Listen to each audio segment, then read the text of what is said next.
Johannesburg, where residents are furious after officials cut off their water. Johannesburg Water says it's part of a planned operation to address water losses and illegal connections.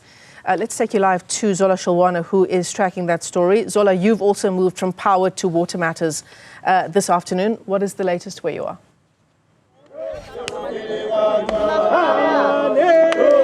Well, Michelle, residents continue to show their frustration here. In fact, those that have medical conditions are saying that they actually feel like this operation is unfair to them, considering the fact that they need to have access to water, throughout the day. Not being informed about this operation, no communication from their leadership structures actually makes them feel like they have been betrayed. They are saying that if they were told about this prior, they could have at least stored some water or prepared for this, and they vow that they will not be going back to their houses. They will actually be here until the end of day, until they actually hear from the water utility saying that they are reconnecting their water. Let's bring in one of the residents who's been telling us that she's actually struggling to survive at this moment. Mama, thank you very much for your time. I mean, when I spoke to you, you did mention, Uguti, you don't appreciate the fact that you were not told about this. No, because I'm sick now, I'm diabetic. Everybody is giving me water. We don't have water from early in the morning. We just see this and then they said no, we don't have water, and then they cut it water in the main power. So we're just asking ourselves we can't survive without water. So what can I do now? I don't have. Somebody bought me a water now to drink. So nizokwenza kanjani ke from this point going forward? Kuzokwenzakalani? We're still waiting for the mayor. And so they said still late, then we'll get that report. Yes. So it means that you're going to continue protesting until Yes, we're going to protest Okay. Thank you very much, Sissy. That's what the residents are saying, and most of them are saying that they will not back down.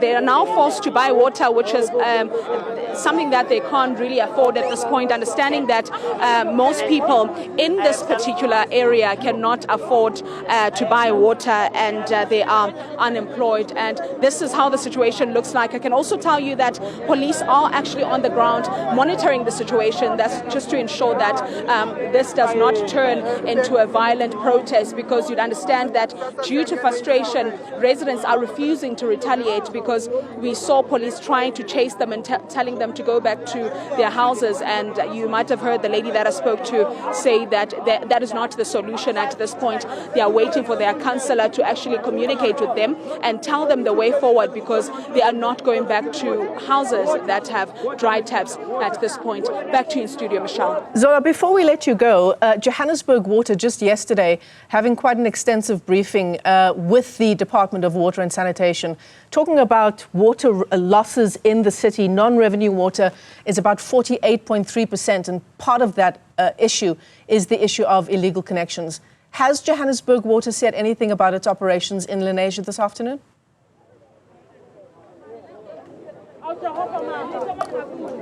Well, Michelle, I might have lost your question due to the noise in the background, but what I can tell you is that the water utility did mention the damage that these illegal connections are causing to, the entire city, speaking about water losses and the leaks that go unreported because these people have illegally connected themselves to the grid, and by disconnecting them, they are trying to control the situation. As you'd understand, that this also leads to a loss of revenue. And when we spoke to residents about, the seriousness of connecting themselves to the grid, they mentioned that they have been living in the squatter camp for over 7 years and nothing has been done about it. So why is the utility only coming to disconnect them now? Puti, thank you very much for your time.